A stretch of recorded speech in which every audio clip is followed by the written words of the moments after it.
So let's give it another rectangle here. Pressing M, just like that. Make sure to select the background layer and then draw into that thing with another gradient. You see me keep picking the colors from other pictures. That's much faster than just going into the window and selecting like colors or brushes or whatever. Just use what's in range, and that will tremendously speed up your workflow. So again, I'm just going for the gradient, and now pick the hard brush and see what this layer reveals to me this time. We could now use a different method. It's what I call like the texture brush method.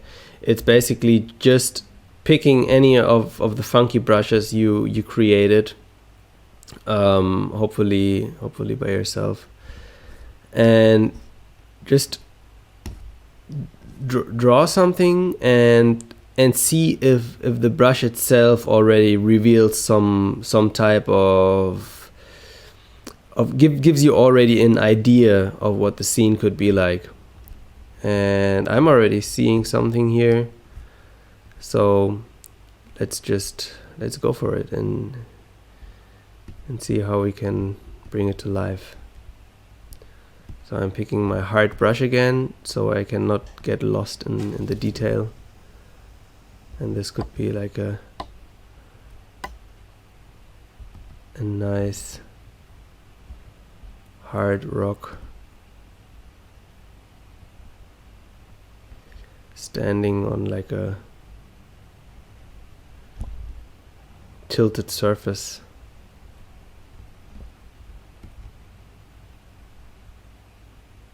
Maybe with a tree.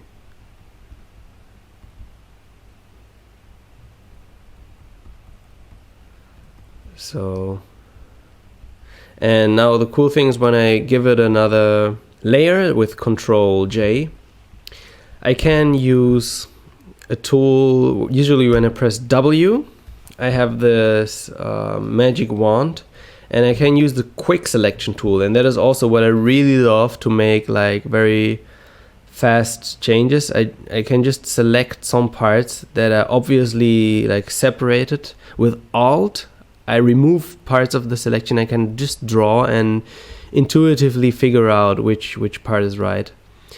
And then with a soft brush, I can just fill out some ideas or some things that I like.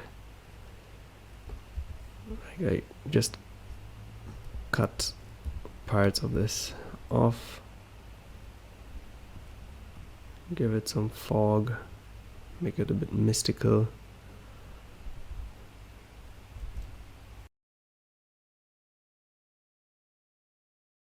And you can actually just leave it like so simple that this is already like a composition sketch it's already there, it already happened. And yeah, this is something I would love to keep the process of the other compositions too.